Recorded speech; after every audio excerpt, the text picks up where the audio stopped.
1974 সালে আমি রয়্যাল সোসাইটির ফেলো নির্বাচিত হয়েছিলাম। এই নির্বাচনটি আমার ডিপার্টমেন্টের সদস্যদের জন্য একটি বিস্ময়কর ঘটনা ছিল, কারণ সে সময় আমি বেশ তরুণ আর সামান্য রিসার্চ অ্যাসিস্ট্যান্ট ছিলাম। তবে মাত্র 3 বছরের মাথায় আমাকে প্রফেসর হিসেবে পদোন্নতি দেওয়া হয়েছিল। এই নির্বাচনের পর জেন বেশ বিষণ্ণ হয়ে পড়েছিল, কারণ তার মনে হয়েছিল এর মাধ্যমে আমি আমার লক্ষ্যে পৌঁছে গেছি এবং সেখান থেকে আমার অবস্থা খারাপ হতে থাকবে। তবে সেবার আমার বন্ধু কিপ থর্ন যখন আমাকে সহ আরও কয়েকজনকে ক্যালিফোর্নিয়া ইনস্টিটিউট অফ টেকনোলজিতে অর্থাৎ ক্যালটেক এর সাধারণ অপেক্ষিকতা বিষয়ে কাজের আমন্ত্রণ জানালো, তাতে জেনের বিষণ্ণতা কিছুটা কমেছিল। গত 4 বছরে আমি ম্যানুয়াল হুইল চেয়ার ছাড়াও 3 চাকার নীল ইলেকট্রনিক কার ব্যবহার করে আসছি। এই ইলেকট্রনিক কারটি ছিল বেশ ধীর গতির, মাঝে মধ্যে এতে অবৈধভাবে আরোহীও বহন করেছি। ক্যালিফোর্নিয়ায় গিয়ে আমরা ক্যাম্পাসের কাছেই ক্যালটেকের মালিকানাধীন কলোনিয়াল ধাঁচের একটি বাড়িতে থাকতাম। সেখানে প্রথমবারের মতো ইলেকট্রিক হুইল চেয়ার ব্যবহার করেছিলাম। এই যন্ত্রটি আমাকে যথেষ্ট স্বাধীনতা দিয়েছিল, কারণ ব্রিটেনের তুলনায় বিশেষ করে যুক্তরাষ্ট্রের বিল্ডিং আর ফুটপাথগুলো শারীরিক প্রতিবন্ধীদের জন্য অনেক বেশি সুবিধাজনক। আমাদের সঙ্গে সেখানে আমার এক গবেষণা শিক্ষার্থীও থাকত। বাসস্থান আর প্রচুর একাডেমিক নজর পাওয়ার বিনিময়ে সে আমাকে বিছানা থেকে উঠতে, বিছানায় যেতে এবং খাবার খাওয়াতে সাহায্য করত। আমাদের 2 সন্তান লুসি আর রবার্ট সেবার ক্যালিফোর্নিয়া ভালোবেসে ফেলেছিল। তাদের স্কুলের শিক্ষার্থীদের অপহরণ করা হতে পারে বলে আশঙ্কা করত সবাই, তাই কেউ তাদের শিশুকে স্কুল থেকে স্বাভাবিকভাবে ফিরিয়ে আনতে পারত না, বরং তাদের পুরো ব্লক ঘুরিয়ে গাড়ি চালিয়ে একজন করে গেটে আসতে হতো। তারপর একটি লাউডস্পিকারের মাধ্যমে সন্তান সম্পর্কে তাদের বিভিন্ন প্রশ্নের জবাব দিতে হতো। এর আগে জীবনে কখনো এরকম ঘটনার মুখোমুখি হইনি। আমাদের বাসাটিতে একটি রঙিন টেলিভিশন সেট দিয়ে সাজানো হয়েছিল। অন্যদিকে ইংল্যান্ডে আমাদের শুধু সাদা কালো একটি টিভি সেট ছিল, যেটাতে মাঝে মধ্যে কিছুই দেখা যেত না। কাজেই সুযোগ পেয়ে আমরা বেশ টিভি দেখতে শুরু করলাম, বিশেষ করে ব্রিটিশ সিরিজগুলো, যেমন আপস্টেয়ার, ডাউনস্টেয়ার ও দ্য অ্যাসেন্ট অফ ম্যান দেখতাম। একবার আমরা দ্য অ্যাসেন্ট অফ ম্যান সিরিজটির গ্যালিলিওকে নিয়ে নির্মিত পর্বটি দেখেছিলাম। সেখানে দেখানো হচ্ছিল গ্যালিলিওকে বিচারে দোষী সাব্যস্ত করে বাকি জীবন গৃহবন্দী করে রাখার চেষ্টা চালাচ্ছে ভ্যাটিকান। ঠিক তখন খবর পেলাম পন্টিফিকাল একাডেমিক অফ সায়েন্স আমাকে একাদশ পায়াস মেডেল পুরস্কার দিয়েছে। প্রথমে ভাবলাম প্রচণ্ড ক্ষোভ জানিয়ে সেটি নিতে অস্বীকার করব। তখন আমাকে জানানো হলো গ্যালিলিও সম্পর্কে শেষ পর্যন্ত মনোভাব পরিবর্তন করেছে ভ্যাটিকান। কাজেই মা বাবার সঙ্গে দেখা করতে আমি ইংল্যান্ডে উড়ে গেলাম। তারা দুজন রোমে আমাকে সঙ্গ দিয়েছিল। ভ্যাটিকান পরিদর্শনের সময় ভ্যাটিকান লাইব্রেরিতে গ্যালিলিওর বিচার সংক্রান্ত সব নথি দেখার দাবি জানালাম আমি। পুরস্কার বিতরণী অনুষ্ঠানে পঞ্চম পল তার সিংহাসন থেকে নেমে আমার পাশে হাঁটু গেড়ে বসলেন। অনুষ্ঠান শেষে পল ডিরাকের সঙ্গে আমার দেখা হয়েছিল। তিনি হলেন কোয়ান্টাম তত্ত্বের অন্যতম প্রতিষ্ঠাতা। তিনি যখন ক্যামব্রিজের প্রফেসর, তখন তার সঙ্গে কোনো কথা বলিনি, কারণ কোয়ান্টাম সংক্রান্ত কোনো বিষয়ে আমার তখন আগ্রহ ছিল না। ডিরাক আমাকে বললেন এই মেডেলের জন্য তিনি আরেকজনের নাম প্রস্তাব করেছিলেন, কিন্তু সবশেষে সিদ্ধান্তে আসেন যে এর জন্য তুলনামূলকভাবে আমিই ভালো হব। পরে আমাকেই পুরস্কারটি দেওয়ার জন্য একাডেমিকে সুপারিশ করেছিলেন তিনি। ক্যালটেকের পদার্থবিজ্ঞান বিভাগে সে সময় প্রধান 2 জন তারকা ছিলেন নোবেল বিজয়ী রিচার্ড ফাইনম্যান ও মারে গেলম্যান। তাদের মধ্যে প্রবল প্রতিদ্বন্দ্বিতাও ছিল। প্রথম সাপ্তাহিক সেমিনারে গেলম্যান বলেছিলেন, এখন আমি গত বছর যা বলেছিলাম সে কথাগুলোই আবার বলবো।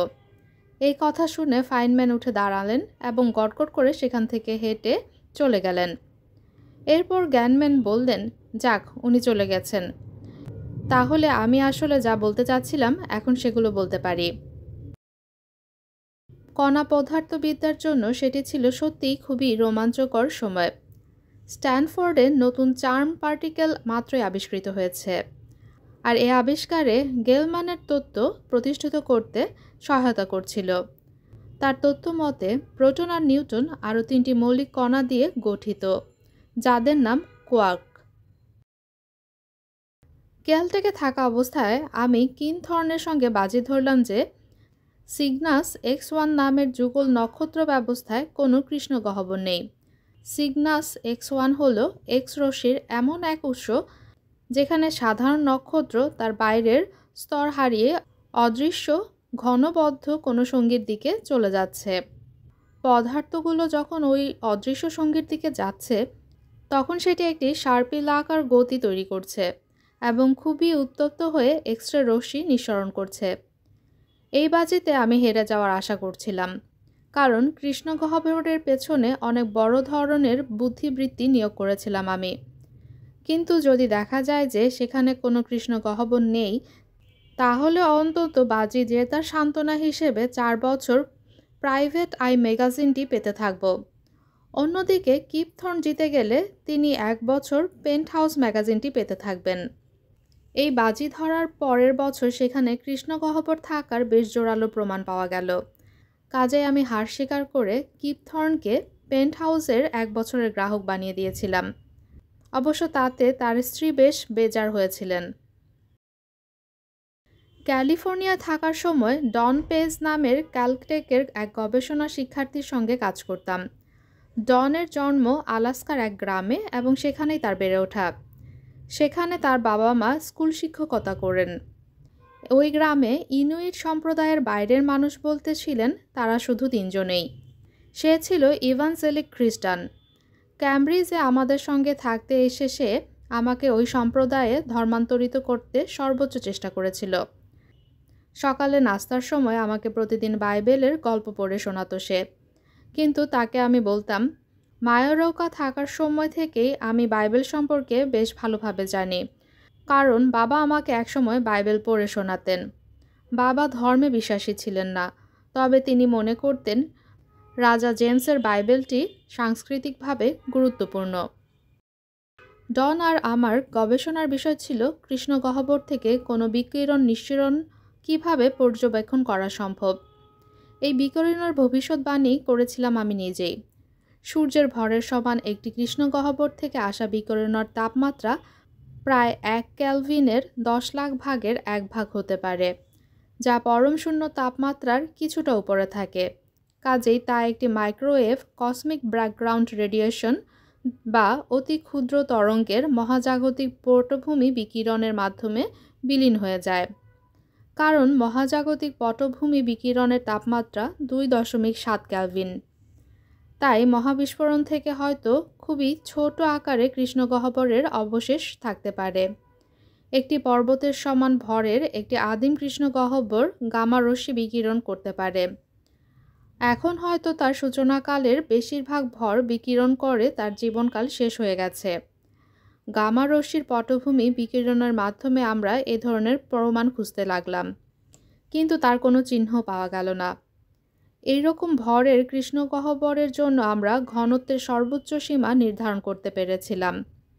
এতে দেখা গেল যে তা শনাক্ত করার মতো অবস্থায় পৌঁছাতে পারিনি এখনও। ক্যালটেক থেকে 1975 সালে আমরা ফিরে এসেছিলাম। ফেরার সময় জানতাম আমাদের বাড়ির সিঁড়িটা আমার জন্য এখন খুবই কষ্টকর হয়ে উঠবে। আমার সহকর্মীরা সে সময় আগের চেয়েও বেশি সহমর্মিতা দেখাতে শুরু করলেন।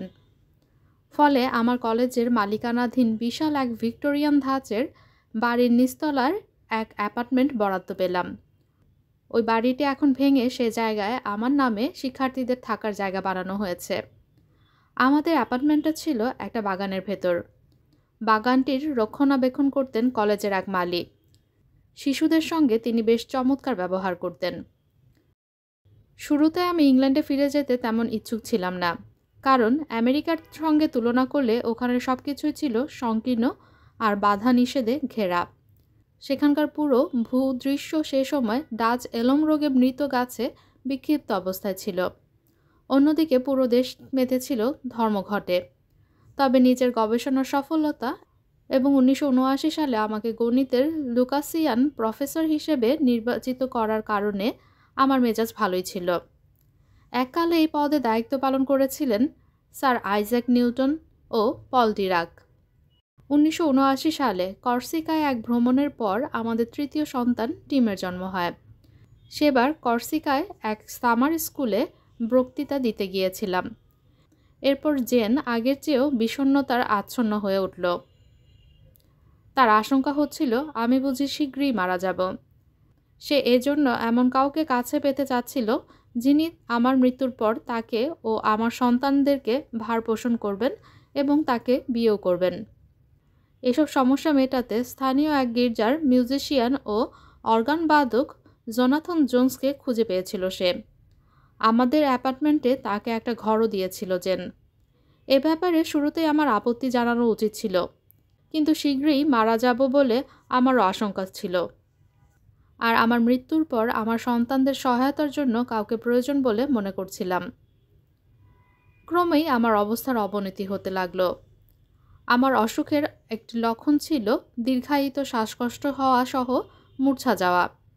1985 সালে সুইজারল্যান্ডের সার্নে ইউরোপিয়ান পারমাণবিক গবেষণা সংস্থায় এক ট্রিপে গিয়ে নিউমোনিয়ায় আক্রান্ত হলাম।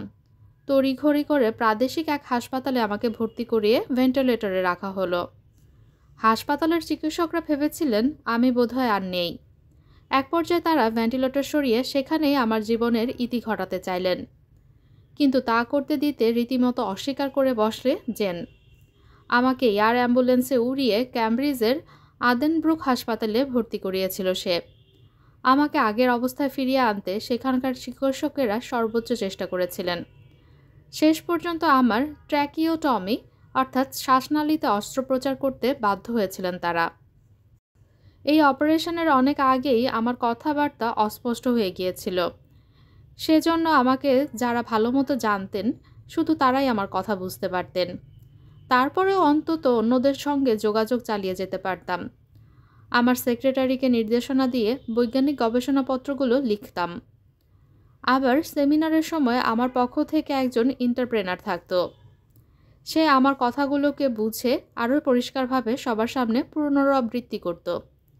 কিন্তু শ্বাসনালীর অস্ত্রোপচারের কারণে আমার কথা বলার ক্ষমতা একেবারেই হারিয়ে গেল। একসময় অন্যদের সঙ্গে যোগাযোগের একমাত্র উপায় হয়ে দাঁড়ালো একটার পর একটা অক্ষর দিয়ে শব্দ বানান করা। সেজন্য আমার ভ্রু নাড়িয়ে কাউকে স্পেলিং কার্ড থেকে সঠিক অক্ষর বেছে নিতে নির্দেশ দিতাম। কিন্তু এভাবে আলোচনা চালানো খুবই কঠিন কাজ, আর বৈজ্ঞানিক গবেষণাপত্রের কথা না হয় বাদই দিলাম। ওয়াল্ট ওলটন নামে ক্যালিফোর্নিয়ার এক কম্পিউটার বিশেষজ্ঞ আমার এই সংকটাপন্ন অবস্থা সম্পর্কে শুনেছিলেন। আমার জন্য একটি কম্পিউটার প্রোগ্রাম তিনি পাঠিয়েছিলেন, যার নাম ইকুয়ালাইজার। এই প্রোগ্রামের মাধ্যমে আমি হাতে একটি সুইচ টিপে স্ক্রিনের এক সারি মেনু থেকে শব্দ বাছাই করতে পারতাম। এখন তার তৈরি আরেকটি প্রোগ্রাম ব্যবহার করি, যার নাম ওয়ার্ডস প্লাস। এটি আমার চশমায় বসানো ছোট্ট একটি সেন্সর দিয়ে নিয়ন্ত্রণ করতে পারি। সেন্সরটি আমার গালে ওঠা নামায় সাড়া দেয়। আমি কি বলতে চাই তা ঠিক করতে পারলে সেটি স্পিচ সিনথেসাইজারে পাঠিয়ে দিতে পারে। প্রথম দিকে এই ইকুয়ালাইজার প্রোগ্রামটি শুধু ডেস্কটপ কম্পিউটারে ব্যবহার করতাম। পরে ক্যামব্রিজের অ্যাডপটিভ কমিউনিকেশনসের ডেভিড ম্যাসন আমার হুইল চেয়ারে ছোট্ট একটি পার্সোনাল কম্পিউটার এবং একটি স্পিচ সিনথেসাইজার বসিয়ে দেন। এখন আমার কম্পিউটার সরবরাহ করে ইন্টেল। এই পদ্ধতিটির কারণে আগের চেয়ে অনেক ভালোভাবে যোগাযোগ করতে পারছি আমি। প্রতি মিনিটে এখন 3টি শব্দ ব্যবহার করতে পারি। তাছাড়া যা লিখি কিংবা ডিস্কে সেভ করে রাখি তা দিয়েও কথা বলতে পারি। এগুলো প্রিন্টও নিতে পারি কিংবা উঠিয়ে নিতে পারি এবং একটার পর একটা বাক্য বলে যেতে পারি। এই পদ্ধতি ব্যবহার করে এরই মধ্যে 7টি বই এবং অনেকগুলো বৈজ্ঞানিক গবেষণাপত্র লিখেছি। আবার বেশ কয়েকটি বৈজ্ঞানিক ও জনপ্রিয় ধারার বক্তৃতাও দিয়েছি এটি ব্যবহার করে। সেগুলো বেশ ভালোভাবেই গৃহীত হয়েছে। আমার মনে হয় এটি সম্ভব হওয়ার পেছনে বড় অবদান রয়েছে স্পিচ প্লাসের তৈরি স্পিচ সিনথেসাইজারের গুণ। যে কারোর জন্যই তার কণ্ঠস্বর বেশ গুরুত্বপূর্ণ। কারো কণ্ঠ যদি অস্পষ্ট হয় তাহলে অন্যরা তাকে মানসিকভাবে কমজোরি বলে মনে করে। এই সিনথেসাইজার আমার জানা মতে সবচেয়ে ভালো, কারণ এর স্বরভঙ্গি বিভিন্ন হয় এবং এর কথা ডক্টর হু সিরিজের ডায়ালগের মতো নয়। স্পিচ প্লাস ব্যবসা গুটিয়ে ফেলার পর থেকেই তাদের স্পিচ সিনথেসাইজারের প্রোগ্রামটাও হারিয়ে গেল। আমার কাছে এখন সর্বশেষ 3টি সিনথেসাইজার আছে। সেগুলো বেশ ভারী আর চালাতেও অনেক বেশি শক্তি খরচ হয়। আবার এর মধ্যে এমন চিপ আছে যেগুলো বিলুপ্ত হয়ে গেছে, তাই সেগুলো আর পাল্টানোও যাবে না। তারপরেও এখন পর্যন্ত ওই বিশেষ কণ্ঠ দিয়েই আমাকে সবাই চেনে। এটি এখন আমার ট্রেডমার্কে দাঁড়িয়ে গেছে। কাজে আরও প্রাকৃতিক কণ্ঠস্বর পাওয়ার আশায় আমি এগুলো বদলাবো না। বাকি 3টি সিনথেসাইজার ভেঙে না যাওয়া পর্যন্ত এগুলোই চালিয়ে যাব। হাসপাতাল থেকে বাইরে আসার পর আমার সবসময়ের জন্যই নার্সিং সেবার প্রয়োজন হয়ে পড়ল। প্রথমে ভেবেছিলাম বৈজ্ঞানিক ক্যারিয়ার বোধহয় এখানেই শেষ। সত্যি সত্যি সেটি ঘটলে শুধু বাসায় বসে থাকা আর টেলিভিশন দেখা ছাড়া আমার আর কোনো কাজ থাকবে না। শীঘ্রই দেখতে পেলাম বৈজ্ঞানিক গবেষণা চালিয়ে যেতে পারছি। আবার লেটেক প্রোগ্রাম ব্যবহার করে গাণিতিক সমীকরণও লিখতে পারছি। এই প্রোগ্রামের সাহায্যে সাধারণ চিহ্ন দিয়ে কোনো গাণিতিক চিহ্ন লেখা যায়। এদিকে জেন আর জোনাথনের মধ্যে ক্রমবর্ধমান ঘনিষ্ঠতা দেখে খুবই খারাপ লাগছিল। শেষ পর্যন্ত পরিস্থিতি সহ্য করতে না পেরে 1990 সালে আমার এক নার্স এলেন ম্যাসনকে সঙ্গে নিয়ে একটি ফ্ল্যাটে উঠে পড়লাম। একসময় দেখা গেল আমাদের দুজনের এবং এলেনের 2 ছেলের জন্য ফ্ল্যাটটা খুবই ছোট। প্রতি সপ্তাহেই ওর 2 ছেলে ওর কাছে বেড়াতে আসতো। কাজেই ফ্ল্যাটটি বদলানোর সিদ্ধান্ত নিলাম। 1987 সালে একটি বিশ্রী রকমের ঝড়ে নিউহ্যাম কলেজের ছাদ ক্ষতিগ্রস্ত হয়। এটি ছিল নারীদের জন্য একমাত্র আন্ডারগ্র্যাজুয়েট কলেজ। শুধু ছেলেদের জন্য কলেজগুলোতে সে সময় মেয়েরাও ভর্তি হতে পারত। আমার কিস কলেজেও অনেক রক্ষণশীল ফেলো ছিল। এটিই ছিল সর্বশেষ কলেজ যেখানে শিক্ষার্থীদের পরীক্ষার ফলাফলের উপর ভিত্তি করে শেষ পর্যন্ত সিদ্ধান্ত নেওয়া হয়েছিল যে এখানে মেয়েদের ভর্তি করানো না হলে ভালো ছাত্ররা আবেদন করবে না। নিউহ্যাম কলেজটি অসচ্ছল হওয়ার কারণে ওই ঝড়ে ক্ষতিগ্রস্ত ছাদটি মেরামত খরচ মেটাতে 4টি প্লট বিক্রি করেছিল। একটি হুইলচেয়ার বান্ধব বাড়ি বানাতে সেখান থেকে আমরা একটি প্লট কিনেছিলাম। এলেন আর আমি 1995 সালে বিয়ে করলাম। এর ঠিক 9 মাস পরে জেনও বিয়ে করে বসল জোনাথন জোন্সকে। এলেনের সঙ্গে আমার বিয়েটি ছিল বেশ আবেগী এবং উত্তেজনাময়। আমাদের অনেক উত্থান পতন পার হতে হয়েছে, তবে একজন নার্স হিসেবে অনেকবার আমার জীবন বাঁচিয়েছে এলেন। গলায় অস্ত্রোপচারের পর আমার ট্রাকিয়ায় একটি প্লাস্টিক টিউব বসানো হয়েছিল। এটি আমার ফুসফুসে খাবার ও লালা যাওয়ায় বাধা দিত। টিউবটি বসানো হয়েছিল ট্রাকিয়ায় একটি ফোলানো আংটা দিয়ে। বছরের পর বছর এই আংটার চাপে আমার শ্বাসনালী ক্ষতিগ্রস্ত হয়ে কাশি এবং শ্বাসকষ্ট সৃষ্টি করছিল। একবার ক্রিটে এক কনফারেন্সে গিয়েছিলাম। ক্রিট থেকে ফেরার পথে বিমানে প্রচণ্ড কাশি উঠল। ডেভিড হোয়ার্ড নামের এক সার্জন সেই দিন একই প্লেনে ছিলেন। এলেনের সঙ্গে যোগাযোগ করে তিনি বললেন আমাকে সাহায্য করতে পারবেন তিনি। এরপর আমার ল্যারিঞ্জেক্টমি করার প্রস্তাব দিলেন। তাতে আমার গলা থেকে আমার বায়ুনালী পুরোপুরি আলাদা হয়ে যাবে এবং প্রয়োজনে আংটাসহ টিউবটিও সরিয়ে নেওয়া যাবে। ক্যামব্রিজের আদেনব্রুক হাসপাতালের চিকিৎসকেরা বললেন এটি নাকি খুবই ঝুঁকিপূর্ণ, কিন্তু অ্যালেন সার্জারি করতে পীড়াপিড়ি করল। ফলে লন্ডন হাসপাতালে অপারেশনটা করলেন ডেভিড হাওয়ার্ড। এই অপারেশন আমার জীবন বাঁচিয়ে দিয়েছিল। আরও 2 সপ্তাহ থাকলে আংটাটি আমার বায়ুনালী আর আমার গলার মাঝখানের একটি ছিদ্র তৈরি করত এবং আমার ফুসফুসে রক্তক্ষরণ হতো। কয়েক বছর পর আরেকবার এক স্বাস্থ্য ঝুঁকিতে পড়েছিলাম। সেবার গভীর ঘুমের মধ্যে আমার অক্সিজেন লেভেল ভয়ানকভাবে নিচে নেমে গিয়েছিল। তড়িঘড়ি করে আমাকে হাসপাতালে নেওয়া হয়েছিল। তারপর সেখানে আমাকে 4 মাস থাকতে হয়েছিল।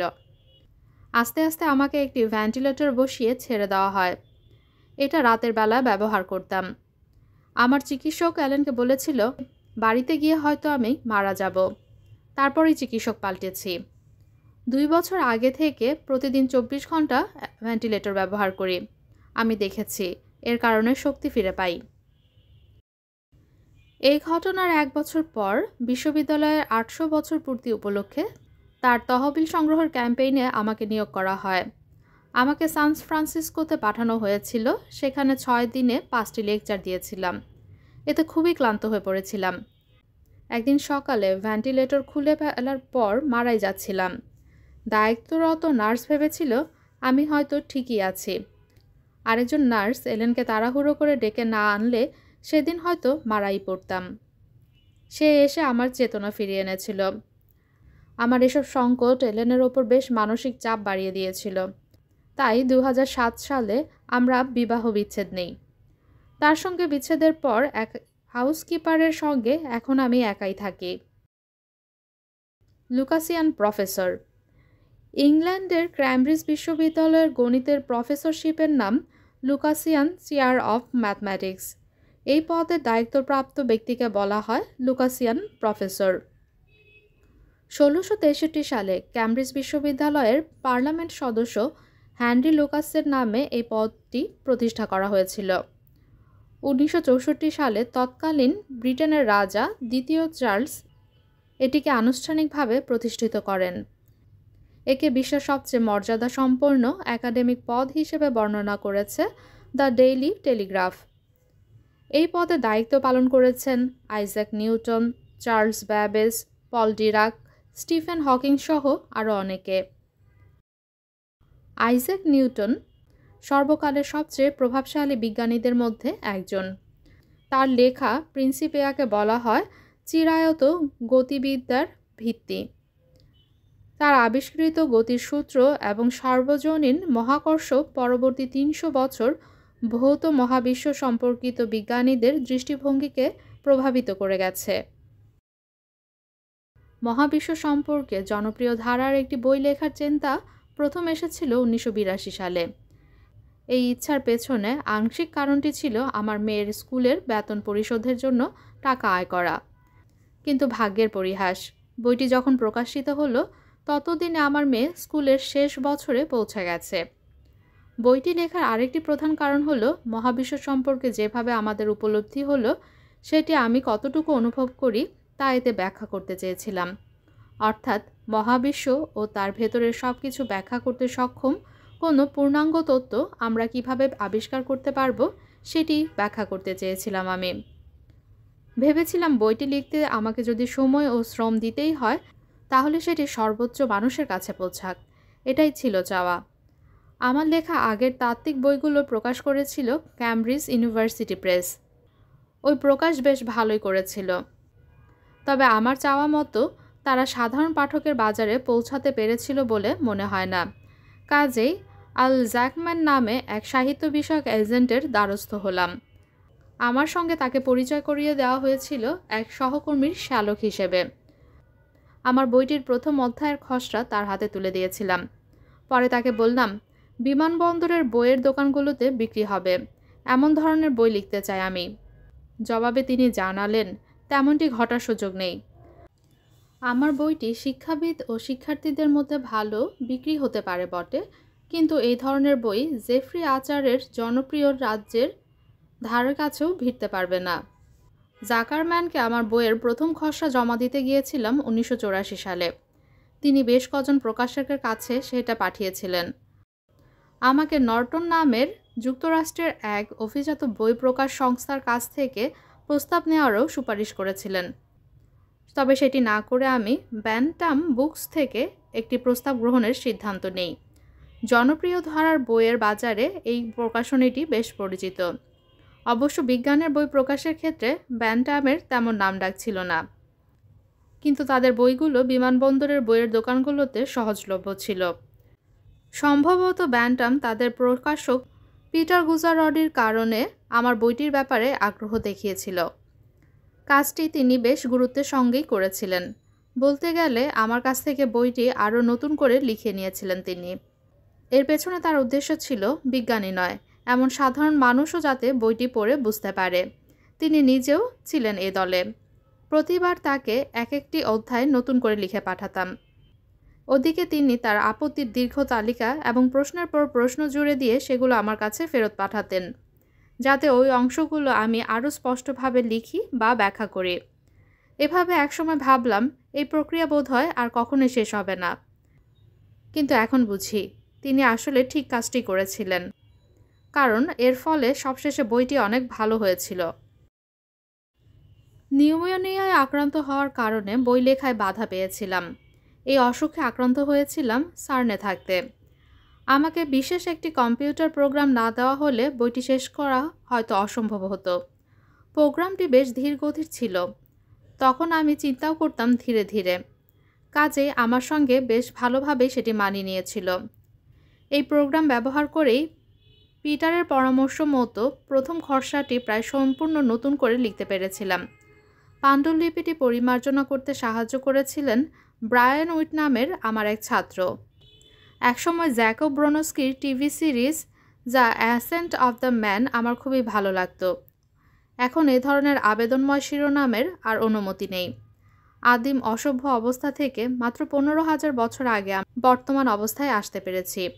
মানবজাতির এই অর্জন সম্পর্কে সিরিজটি আমাকে অন্যরকম এক অনুভূতি এনে দিত। মহাবিশ্ব যেসব আইনে নিয়ন্ত্রিত হয় সেগুলোর পুরোটা বোঝার ক্ষেত্রে আমাদের অগ্রগতি কতটুকু, পাঠককে সেটাই বোঝাতে চেয়েছিলাম। নিশ্চিত ছিলাম মহাবিশ্ব কিভাবে পরিচালিত হয় সে ব্যাপারে কম বেশি প্রায় সবারই কৌতূহল আছে, কিন্তু বেশিরভাগ মানুষ গাণিতিক সমীকরণ বুঝতে পারে না। সমীকরণ নিয়ে আমার নিজেরও খুব বেশি মাথা ব্যথা ছিল না, কারণ সমীকরণের জন্য আমার সহজাত কোনো অনুভূতি ছিল না, বরং কোনো ধারণাকে আমি চিত্রের মাধ্যমে চিন্তা করতাম। বইটিতে কিছু পরিচিত উদাহরণ ও রেখাচিত্রের সাহায্যে এই মানসিক ছবিগুলো শব্দের মাধ্যমে বর্ণনা করাই ছিল আমার লক্ষ্য। আশা ছিল এভাবে অধিকাংশ মানুষ পদার্থবিদ্যার গত 50 বছরের উত্তেজনা ও অনুভূতি ভাগ করে নিতে পারবে। তবে গণিত বাদ দিলে কিছু কিছু ধারণা ব্যাখ্যা করা বেশ কঠিন, তাই এতে এক সমস্যার জন্ম হলো। বুঝতে পারছিলাম না আমার কি সেগুলো ব্যাখ্যার চেষ্টা করে মানুষকে বিভ্রান্ত করার মতো ঝুঁকি নেওয়া উচিত, নাকি সমস্যাগুলো পাশ কাটিয়ে চলে যাওয়া উচিত। কিছু অপরিচিত ধারণার ছবি আঁকতে চাইলেও সেগুলোর প্রয়োজন ছিল না। যেমন ভিন্ন ভিন্ন গতিতে চলা কিছু পর্যবেক্ষক যদি দুটি আলাদা ঘটনা ঘটার মধ্যবর্তী সময়ে পরিমাপ করেন, তাহলে তাদের পরিমাপ ভিন্ন ভিন্ন হবে। কাজে ভাবলাম সেগুলো শুধু উল্লেখ করে যাব, কিন্তু তার গভীরে ঢুকব না। মুশকিল হলো আমি প্রকাশ করতে চাই এমন অন্য কিছু জটিল ধারণা বোঝানোর জন্য সেগুলো আবার দরকারও ছিল। বিশেষ করে এরকম অন্তত দুটো ধারণা এই বইটিতে রাখা উচিত ছিল বলে মনে হয়েছিল। এদের একটির নাম সাম ওভার হিস্ট্রি বা ইতিহাসের যোগফল।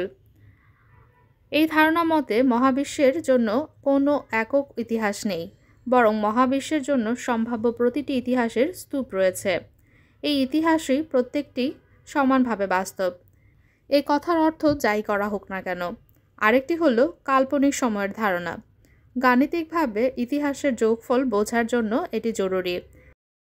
এখন বুঝতে পারি খুবই কঠিন এই দুটি ধারণা ব্যাখ্যা করার জন্য আমার আরও একটু খাটতে হতো, বিশেষ করে কাল্পনিক সময়ের জন্য। বইটিতে এই বিষয়গুলো নিয়ে লোকজনের সবচেয়ে বেশি ঝামেলা পোহাতে হয়েছিল বলে আমার ধারণা। তবে কাল্পনিক সময় আসলে কি সেটা সঠিকভাবে না বুঝলেও কোনো সমস্যা নেই। এখানে শুধু এইটুকু বুঝলেই চলে, আমরা যাকে বাস্তব বলে জানি এটি তার চেয়ে আলাদা। বইটি যখন প্রকাশের দ্বার প্রান্তে, তখন আরেকটা ঘটনা ঘটল। নেচার ম্যাগাজিন রিভিউ করার জন্য এক বিজ্ঞানীকে আগাম একটি কপি পাঠানো হয়েছিল। সেটি করতে গিয়ে বইটিতে ছবি ও রেখাচিত্রগুলো ভুল জায়গায় বসানো থাকাতে দেখলেন তিনি 1। আবার ছবিগুলোর বিভ্রান্তিকর ক্যাপশন সহ পুরো বইয়ে ভুল ভরা দেখে তিনি পুরো হতভম্ব হয়ে গিয়েছিলেন। তিনি ব্যান্টাম কর্তৃপক্ষকে ডেকে পাঠালেন। ব্যান্টামও যারপন্নায় হতভম্ব হলো। তারা সেদিনই সব বই ফেরত এনে আস্থা করে ফেলার সিদ্ধান্ত নিয়েছিল। প্রথম সংস্করণের আসল কপিগুলো সম্ভবত এখন বেশি মূল্যবান হয়ে উঠবে। 3 সপ্তাহ লাগিয়ে ব্যান্টাম পুরো বইটি পরীক্ষা ও সংশোধন করে। পরে বইয়ের দোকানগুলো বইটি প্রকাশের তারিখ ঠিক করা হলো এপ্রিল ফুলস ডেতে। এ ঘটনার পরপরই টাইম ম্যাগাজিনে আমার একটি সংক্ষিপ্ত জীবনী ছাপা হয়। তখন বইটি ব্যাপক চাহিদা দেখে ব্যান্টামও খুব অবাক হয়ে গিয়েছিল।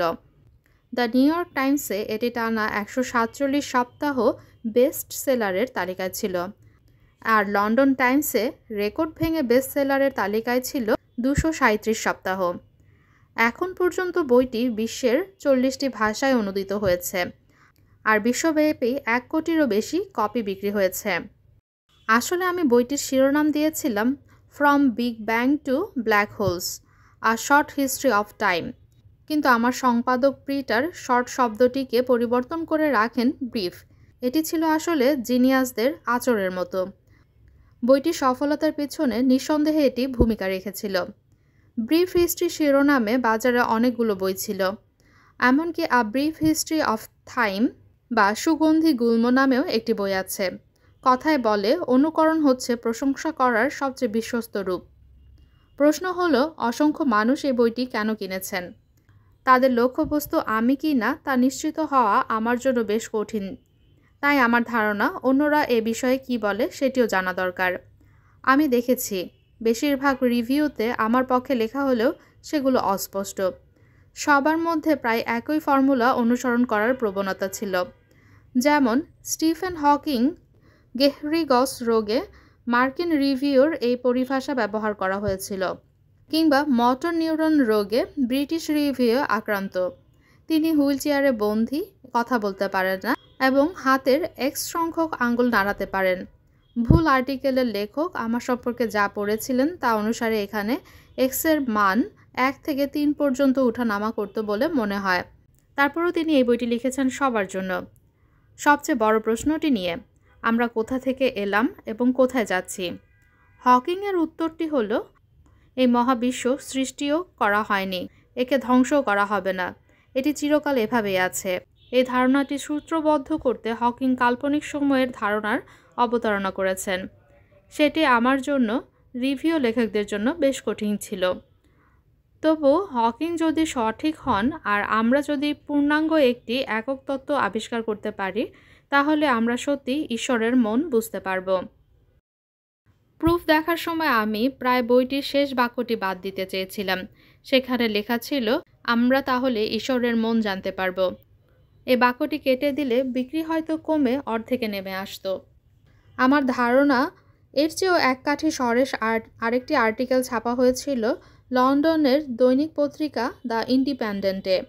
সেখানে বলা হয়েছিল, গুরুত্বপূর্ণ বৈজ্ঞানিক কাজ যেমন a brief history of time এক তীব্র উন্মাদনার জন্ম দিবে। আমার বইটিকে বৌদ্ধ ধর্মের, জেন ধর্মীয় এবং মোটরসাইকেলের রক্ষণাবেক্ষণ শিল্পের সাথে তুলনা করায় আমি একটু আত্মঘা বোধ করেছিলাম। আশা করেছিলাম জেনের মতোই বইটি মানুষকে এই অনুভূতি দিবে যে জীবন থেকে মহৎ বুদ্ধিভিত্তিক এবং দার্শনিক প্রশ্ন বাদ দেওয়ার কোনো প্রয়োজন নেই। শারীরিক অক্ষমতা সত্ত্বেও আমি কিভাবে তাত্ত্বিক পদার্থবিদ হতে পারলাম, নিঃসন্দেহে তা নিয়ে মানুষের কৌতূহল ছিল। তবে যারা এরকম মানবিক কৌতূহল থেকে বইটি কিনেছিলেন তাদের হয়তো হতাশ হতে হয়েছিল, কারণ বইটিতে আমার অবস্থা সম্পর্কে শুধু গুটি কয়েক লেখাই ছিল। আসলে বইটি লেখা হয়েছিল মহাবিশ্বের ইতিহাস নিয়ে, আমাকে নয়। তারপরে অভিযোগ উঠেছিল যে ব্যান্টাম নির্লজ্জভাবে আমার অসুস্থতাকে পুঁজি করে বেড়াচ্ছে। আবার বইয়ের প্রচ্ছদে আমি নিজের ছবি দেওয়ার অনুমতি দিয়ে তাদের সহায়তা করেছি বলেও অভিযোগ উঠেছিল। কিন্তু আসল ব্যাপারটা হলো, চুক্তি অনুযায়ী বইয়ের প্রচ্ছদে আমার কোনো নিয়ন্ত্রণ ছিল না।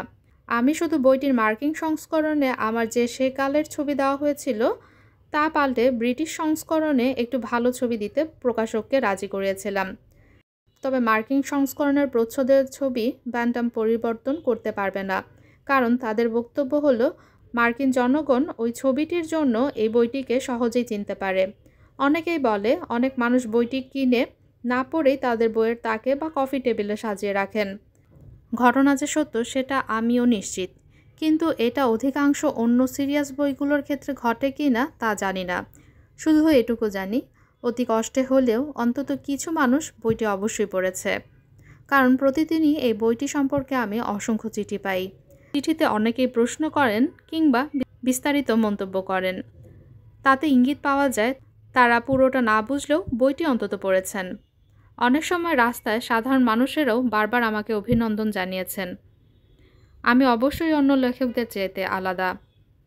এতে বোঝা যায় যারা বইটি কিনেছেন তাদের অন্তত একটা অংশ সত্যি সত্যি এটা পড়েছে। ব্রিফ হিস্ট্রি অফ টাইম লেখার পর আমি সবার জন্য বিজ্ঞান ব্যাখ্যা করতে আরও কিছু বই লিখেছি, যেমন black holes and baby universe, the universe in a nutshell and the grand design. আমার ধারণা এখানে গুরুত্বপূর্ণ ব্যাপারটি হলো বিজ্ঞান সম্পর্কে মানুষের মৌলিক বোধ শক্তি আছে, তাই তারা বর্তমানে ক্রমবর্ধমান বৈজ্ঞানিক ও প্রযুক্তিগত বিশ্ব সম্পর্কে ওয়াকিবহাল থেকে সিদ্ধান্ত নিতে পারেন। আমার মেয়ে লুসি আর আমি জর্জ নামের একটি সিরিজও লিখেছি, অবশ্যই এটা শিশুদের জন্য, অর্থাৎ আগামীকালের প্রাপ্তবয়স্কদের জন্য বিজ্ঞান নির্ভর অ্যাডভেঞ্চার গল্প। 1990 সালে কিপ থর্ন প্রস্তাব করলেন, ওয়ার্মহোলের ভেতর দিয়ে অতীত ভ্রমণ হয়তো সম্ভব হতেও পারে।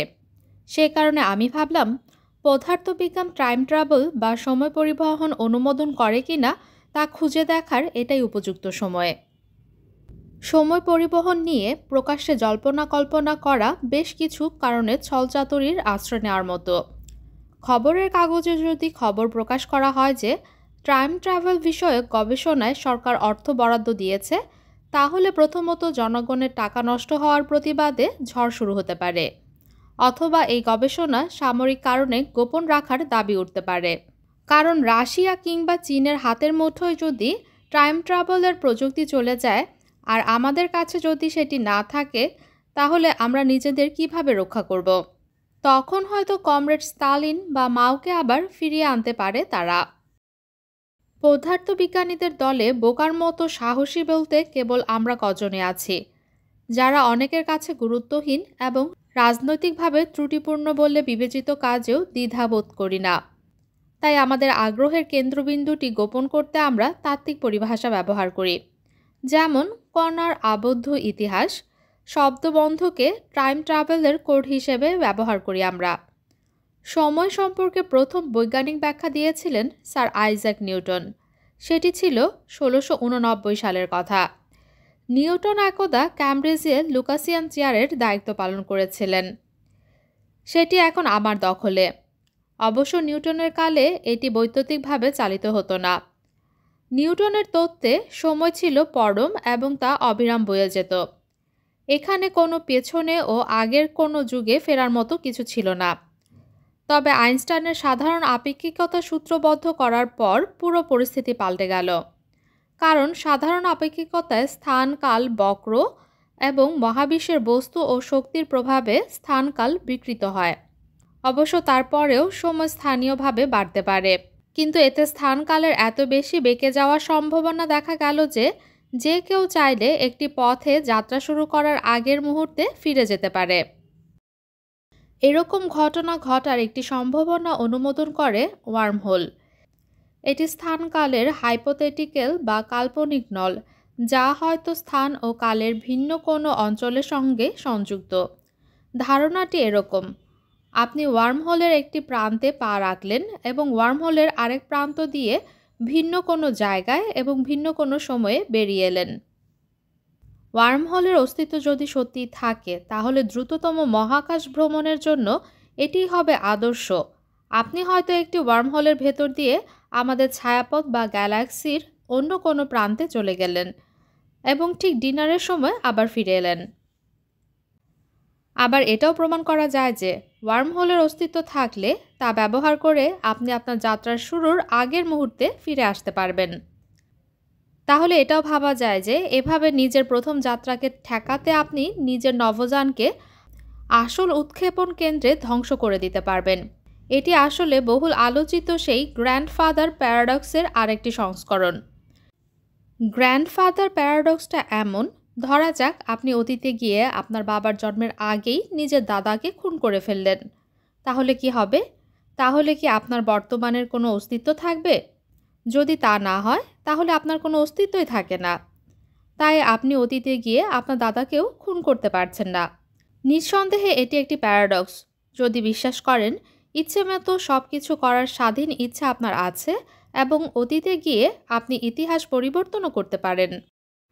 তবে এখানে প্রধান প্রশ্নটি হল, পদার্থবিজ্ঞানের নিয়ম ওয়ার্মহোল এবং স্থানকালকে এতটাই বেঁকে যাওয়াকে অনুমোদন করে কি না, যার মধ্য দিয়ে মাইক্রোস্কোপিক কোনো বস্তু যেমন নভোযান তার নিজের অতীতে ফিরে যেতে পারে।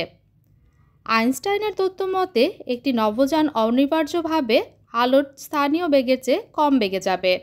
এছাড়া নভোযানটি স্থানকালের মধ্যে সময় সাদৃশ্য পথ টাইম লাইক পাথ অনুসরণ করবে।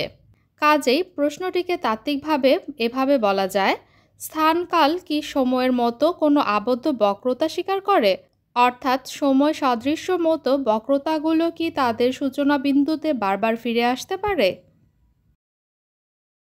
এখানে 3টি পর্যায় আছে, সেগুলোর উপর ভিত্তি করে আমরা এই প্রশ্নের উত্তর দেওয়ার চেষ্টা করতে পারি। প্রথমটি আইনস্টাইনের সাধারণ আপেক্ষিকতার তত্ত্ব। একে চিরায়ত তত্ত্ব বলা হয়, কারণ এখানে অনুমান করা হয় মহাবিশ্বের কোনো রকম অনিশ্চয়তা ছাড়াই একটি সুসংজ্ঞায়িত ইতিহাস আছে। চিরায়ত সাধারণ আপেক্ষিকতার জন্য টাইম ট্রাভেল কিভাবে সম্ভব হতে পারে সে সম্পর্কে আমাদের কাছে মোটামুটি একটি সম্পূর্ণ চিত্র আছে। আবার আমরা এও জানি চিরায়ত তত্ত্বটি কখনোই পুরোপুরি সঠিক হতে পারে না, কারণ পর্যবেক্ষণে দেখা গেছে মহাবিশ্বে পদার্থের ফ্ল্যাকচুয়েশন বা অস্থিরতা প্রবণতা আছে। অন্যদিকে এদের আচরণের ভবিষ্যৎবাণীও নির্ভুলভাবে করা যায় না। 1920-এর দশকে কোয়ান্টাম তত্ত্বের নতুন ধারণা বিকাশের কারণে পদার্থের এই অস্থিরতার ব্যাখ্যা দেওয়া ও অনিশ্চয়তার পরিমাপ করা সম্ভব হয়েছিল। তাই টাইম ট্রাভেল সম্পর্কিত দ্বিতীয় পর্যায়ে প্রশ্নটি করা যেতে পারে। দ্বিতীয় এই পর্যায়কে বলা হয় আংশিক বা আধা চিরায়ত তত্ত্ব। এখানে চিরায়ত স্থানকাল পটভূমিকে কোয়ান্টাম পদার্থের ক্ষেত্র হিসেবে বিবেচনা করা যেতে পারে। এখানকার চিত্রটি এখনও সম্পূর্ণ নয়, তবে আমরা অন্তত এটুকু জানি কিভাবে সামনে এগিয়ে যেতে হবে। সর্বশেষে পূর্ণাঙ্গ মহাকর্ষের কোয়ান্টাম তত্ত্ব বা এ ধরনের কিছু পাওয়া যাবে। টাইম ট্রাভেল কি সম্ভব, এই প্রশ্ন এখানে কিভাবে তোলা যায় সেটি স্পষ্ট নয়। অসীম বিশ্বে পর্যবেক্ষকেরা তাদের পরিমাপগুলোকে যেভাবে ব্যাখ্যা করেন হয়তো সেটি সবচেয়ে ভালো প্রশ্ন হবে। তারা কি মনে করেন যে টাইম ট্রাভেল স্থানকালের ভেতরেই সংঘটিত হয়? চিরায়ত তত্ত্বের কাছে ফিরে আসা যাক। সমতল স্থানকাল ক্লোজ টাইম লাইক কার্ভ বা আবদ্ধ সময় সাদৃশ্য বক্রতাকে ধারণ করে না। এমনকি শুরুতে আইনস্টাইনের সমীকরণে অন্য কোনো সমাধানও জানা ছিল না। 1949 সালে কার্ট গোডেল একটি সমাধান আবিষ্কার করেছিলেন। সেখানে এমন একটি মহাবিশ্বের ছবি দেখা গেল যা ঘূর্ণমান পদার্থে পরিপূর্ণ, আবার এর প্রতিটি বিন্দুতে আবদ্ধ সময় সাদৃশ্য বক্রতাও রয়েছে। এই আবিষ্কার ছিল আইনস্টাইনের জন্য বিরাট এক ধাক্কা। গোডেলের সমাধানের জন্য একটি মহাজাগতিক ধ্রুবকের প্রয়োজন হয়েছিল, যেটির অস্তিত্ব আছে বলে জানা ছিল। অবশ্য পরবর্তীকালে অন্যান্য আরও কিছু সমাধানও পাওয়া গেল, যেখানে মহাজাগতিক ধ্রুবকের কোনো প্রয়োজন ছিল না। এটি ব্যাখ্যার ক্ষেত্রে বিশেষভাবে মজার বিষয়টি হল দুটি কসমিক স্ট্রিং বা মহাজাগতিক সুতা পরস্পরের কাছ থেকে উচ্চ গতিতে দূরে সরে যাবে। নামেই বোঝা যাচ্ছে কসমিক স্ট্রিং হলো এমন বস্তু যার দৈর্ঘ্য আছে কিন্তু ক্ষুদ্র প্রস্থচ্ছেদযুক্ত। মৌলিক কণা বিষয়ক কিছু তত্ত্বে তাদের অস্তিত্বের কথা অনুমান করা হয়। একটি একক কসমিক স্ট্রিংয়ের মহাকর্ষীয় ক্ষেত্র হল টুকরো কির্লক সহ সমতল স্থান, আর এই কির্লকের তীক্ষ্ণ শেষ প্রান্তেই থাকে স্ট্রিং। কাজেই একটি কসমিক স্ট্রিংয়ের চারদিকে কোনো বৃত্তাকার পথে যদি কেউ যেতে পারে তাহলে স্থানের দূরত্ব তার প্রত্যাশার চাইতেও কম হবে, তবে এখানে সময় প্রভাবিত হবে না। অর্থাৎ একটি একক কসমিক স্ট্রিংয়ের চারদিকে স্থানকালে কোনো আবদ্ধ সময় সাদৃশ্য বক্রতা থাকে না। তবে সেখানে যদি প্রথম স্ট্রিংয়ের সাপেক্ষে দ্বিতীয় আরেকটি কসমিক স্ট্রিং চলমান থাকে তাহলে টুকরো কিলকটি স্থানিক দূরত্ব এবং কালিক পার্থক্য উভয়কেই সংক্ষিপ্ত করবে। কসমিক স্ট্রিংগুলো যদি পরস্পরের সাপেক্ষে আলোর কাছাকাছি বেগে চলতে থাকে তাহলে দুটো স্ট্রিংয়ের চারপাশের সময়কে এতটাই কমিয়ে ফেলা যাবে যে যাত্রার শুরুর আগ মুহূর্তে ফিরে যাওয়া যাবে। অন্য কথায় এখানে আবদ্ধ সময় সাদৃশ্য বক্রতা আছে যা অনুসরণ করে অতীতে ভ্রমণ করা যাবে। কসমিক স্ট্রিংয়ের ধনাত্মক শক্তি ঘনত্বের বস্তু থাকে, আর তাই এটি ভৌতভাবে যুক্ত। তবে কুঞ্জনের জন্য যে আবদ্ধ সময় সাদৃশ্য বক্রতা তৈরি হয় তা অসীমের সব জায়গায় বিস্তৃত অসীম অতীতের দিকে ফিরে যায়। তাতে এই স্থানকালকে তাদের মধ্যে সময় পরিভ্রমণ উপযোগী করে তৈরি করা যায়। তবে বিশ্বাস করার কোনো কারণ নেই যে আমাদের নিজেদের মহাবিশ্ব এরকম কোনো কুঞ্জনের কায়দায় তৈরি হয়েছে। আবার এখন পর্যন্ত আমাদের কাছে ভবিষ্যৎ থেকে আসা বিশ্বাসযোগ্য কোনো পর্যটকেরও প্রমাণ নেই। অবশ্য ইউএফও ভবিষ্যৎ থেকে এসেছে এবং এটি সরকার জেনেও বিষয়টি গোপন করে রেখেছে বলে যে ষড়যন্ত্র তত্ত্ব চালু আছে সেগুলো বাদ দিয়ে বলছি। অবশ্য সরকারের গোপন করার রেকর্ডও কিন্তু তেমন ভালো নয়।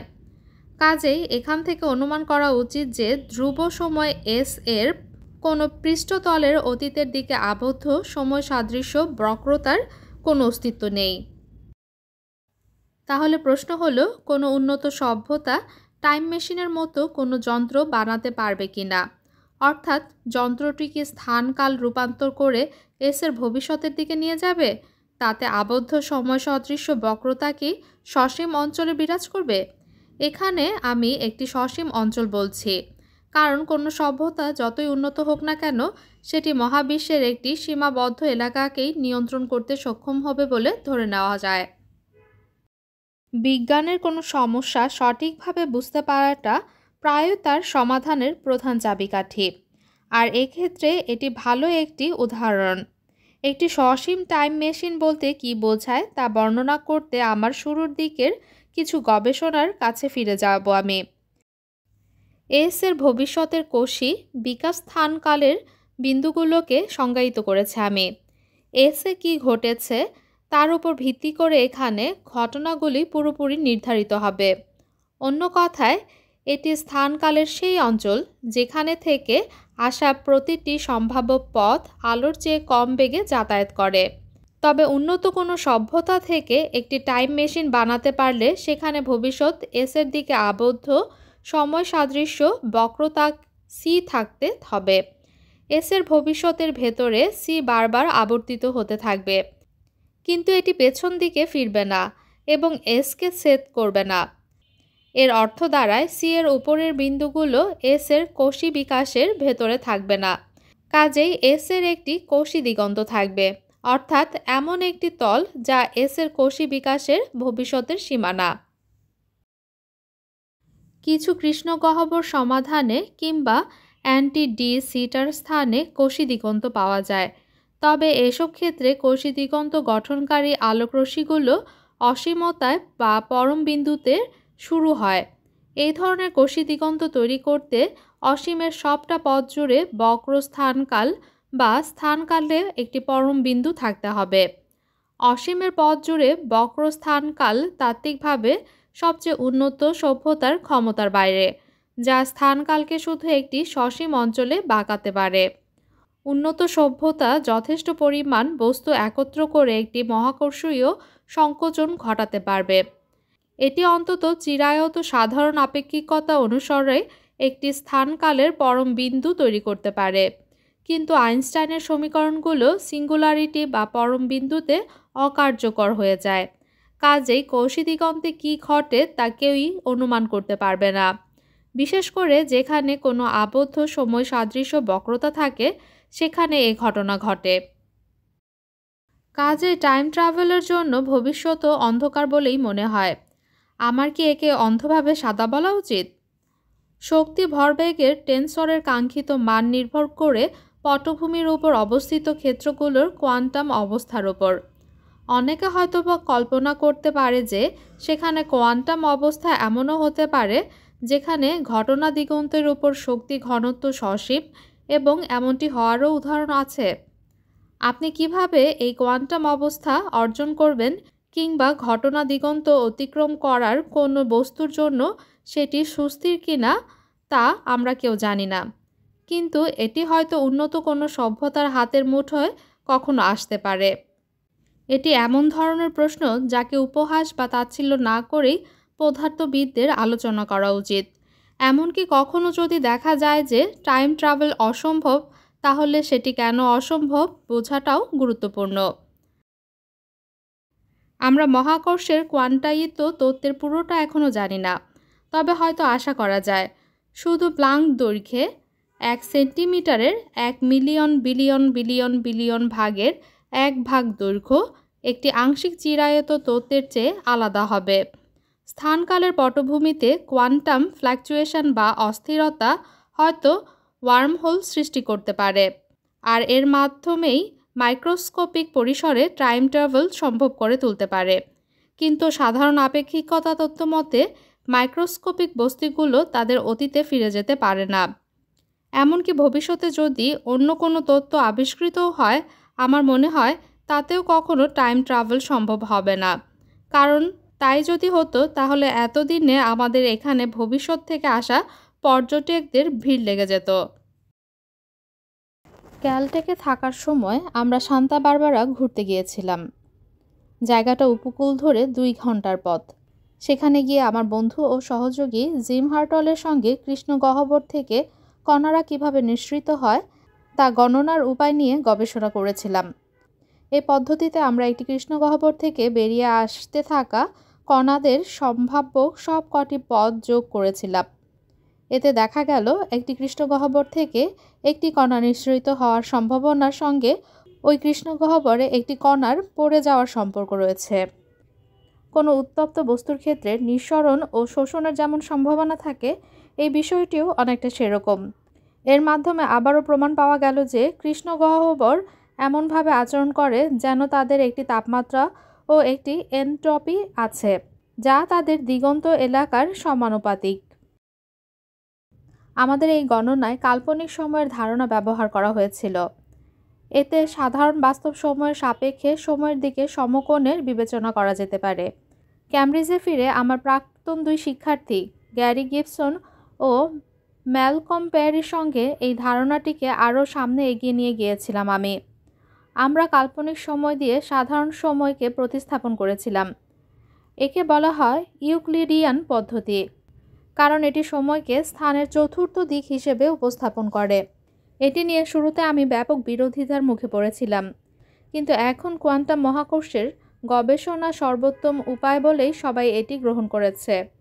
কৃষ্ণগহ্বরের সময়ের ইউক্লিডিয়ান স্থান মসৃণ এবং সেখানে পদার্থবিদ্যার সব সমীকরণ ব্যর্থ হওয়ার মতো কোনো সিঙ্গুলারিটি বা পরমবিন্দু নেই।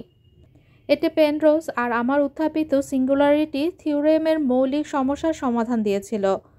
অর্থাৎ সেখানে বলা হয়েছিল সিঙ্গুলারিটির কারণে ভবিষ্যৎ বলার ক্ষমতা ব্যর্থ হয়। ইউক্লিডিয়ান পদ্ধতি ব্যবহার করে কৃষ্ণগহ্বর কেন উত্তপ্ত বস্তুর মতো আচরণ করে এবং তাদের কোনো এনট্রপি আছে সে সম্পর্কে গভীরভাবে বুঝতে পেরেছিলাম আমরা। গ্যারি ও আমি দুজন মিলে প্রমাণ করেছিলাম ক্রমবর্ধমান হারে প্রসারণশীল কোনো মহাবিশ্ব এমন আচরণ করবে যেন তার কৃষ্ণগহ্বরের মতো কোনো কার্যকরী তাপমাত্রা আছে। সে সময় ভেবেছিলাম এই তাপমাত্রা হয়তো কখনোই পর্যবেক্ষণ করা যাবে না, কিন্তু এই কথার তাৎপর্য আমাদের কাছে দৃশ্যমান হয়েছিল 14 বছর পর। আমি মূলত কৃষ্ণগহ্বর নিয়ে গবেষণা করেছিলাম, কিন্তু আদিম মহাবিশ্ব বিষয়ক একটি প্রস্তাব বিশ্ব সৃষ্টি তত্ত্বে আমার আগ্রহীটিকে পুনর্জন্ম পেয়েছিল। প্রস্তাবটি ছিল একটা সময় আদিম মহাবিশ্ব স্ফীতিজনিত প্রসারণ পর্যায়ের মধ্য দিয়ে গিয়েছিল। এর আকার সর্বোচ্চ প্রসারণের হারে বেড়ে উঠেছিল, ঠিক দোকানে যেভাবে লাফিয়ে লাফিয়ে দাম বাড়ে। 1982 সালে ইউক্লিডিয়ান পদ্ধতি ব্যবহার করে প্রমাণ করেছিলাম যে এভাবে বেড়ে ওঠা মহাবিশ্ব কিছুটা অসুষম হবে। প্রায় একই সময়ে আমার মতো একই ফলাফল পেয়েছিলেন রুশ বিজ্ঞানী ভিয়াচস্লেসাভ মোখানোভ, তবে তার বিষয়টি পশ্চিমের দেশগুলোতে অনেক পরে জানা গিয়েছিল। এই অসুষমতাগুলো একটি স্থিতিশীল মহাবিশ্বে সক্রিয় তাপমাত্রার কারণে তাপীয় ফ্ল্যাকচুয়েশন বা অস্থিরতা থেকে উদ্ভূত বলে বিবেচনা করা যেতে পারে। গ্যারি গিবন্স ও আমি 8 বছর আগে আবিষ্কার করেছিলাম এটি। পরবর্তী সময়ে অন্য আরও অনেকেই একই ভবিষ্যৎবাণী করেছিলেন। ক্যামব্রিজে এ বিষয়ে একটি কর্মশালার আয়োজন করেছিলাম আমি। সেখানে এই ক্ষেত্রটির প্রধান বিজ্ঞানীরা অংশ নিয়েছিলেন। এই সভায় স্ফীতি বিষয়ক আমাদের বর্তমান চিত্রের অধিকাংশই প্রতিষ্ঠিত করেছিলাম আমরা। এর মধ্যে সবচেয়ে গুরুত্বপূর্ণ ঘনত্বের ফ্ল্যাকচুয়েশনও অন্তর্ভুক্ত করা হয়েছিল, যা গ্যালাক্সি গঠনে এবং একইভাবে আমাদের অস্তিত্বেরও পেছনের কারণ। সেটি ছিল কসমিক ব্যাকগ্রাউন্ড এক্সপ্লোরার স্যাটেলাইটের মাধ্যমে ঘনত্বের ওঠানামার কারণে বিভিন্ন দিকে সৃষ্ট মাইক্রোওয়েভ ব্যাকগ্রাউন্ডের পার্থক্য রেকর্ড করারও 10 বছর আগের ঘটনা। কাজেই আবারও মহাকর্ষ গবেষণায় পরীক্ষার চেয়ে তত্ত্বই এগিয়ে রইল। পরবর্তী সময়ে এই ফ্ল্যাকচুয়েশনের বিষয়টি নিশ্চিত করেছিল উইলকিনসন মাইক্রোওয়েভ অ্যানোস্ট্রপি প্রোব এবং প্লাঙ্ক স্যাটেলাইট। আবার সেগুলো ভবিষ্যৎবাণীর সঙ্গেও হুবহু মিলে গিয়েছিল। ইনফ্লেশন বা স্ফীতির প্রকৃত চিত্রটি ছিল মহাবিশ্ব একটি মহাবিস্ফোরণের পরম বিন্দুর মাধ্যমে শুরু হয়েছিল। মহাবিশ্ব প্রসারিত হওয়ার সঙ্গে সঙ্গে কোনোভাবে সেটি স্ফীতি পর্যায়ে চলে গিয়েছিল বলে ধারণা করা হয়। আমি ভাবলাম এটি অসন্তোষজনক ব্যাখ্যা, কারণ আগে বলেছি সবকটি সমীকরণ পরম বিন্দুতে এসে অকার্যকর বা ব্যর্থ হয়। তবে প্রাথমিক পরম বিন্দু থেকে কি বেরিয়ে আসবে সেটি না জানা পর্যন্ত মহাবিশ্ব কিভাবে বিকশিত হয়েছে তা কেউ গণনা করতে পারবে না। বিশ্ব সৃষ্টি তত্ত্বে কোনো ভবিষ্যৎবাণী করার মতো ক্ষমতা নেই। আমাদের দরকার ছিল একটি পরম বিন্দু ছাড়া স্থানকাল, অনেকটা একটি কৃষ্ণগহ্বরের ইউক্লিডিয়ান সংস্করণের মতো। ক্যামব্রিজে কর্মশালা আয়োজনের পর আমি ওই গ্রীষ্মকালটি কাটিয়েছিলাম সান্তা বারবারায় সদ্য প্রতিষ্ঠিত ইনস্টিটিউট ফর থিওরিটিক্যাল ফিজিক্সে। বিশ্ব সৃষ্টি তত্ত্বে কীভাবে নিউক্লিডিয়ান পদ্ধতি ব্যবহার করা যায় তা নিয়ে জিম হার্টলের সঙ্গে কথা বলেছিলাম। নিউক্লিডিয়ান পদ্ধতিতে মহাবিশ্বের কোয়ান্টাম আচরণ পাওয়া যায় কাল্পনিক সময়ে ফাইনম্যানের বিশেষ ধরনের ইতিহাসের যোগফলের মাধ্যমে, কারণ কাল্পনিক সময় স্থানের আরেকটি দিকের মতো আচরণ করে, আর কাল্পনিক সময়ের ইতিহাসগুলো আবদ্ধ পৃষ্ঠের উপর থাকতে পারে। এটি অনেকটা পৃথিবী পৃষ্ঠের মতো, অর্থাৎ যার কোনো শুরু বা শেষ নেই।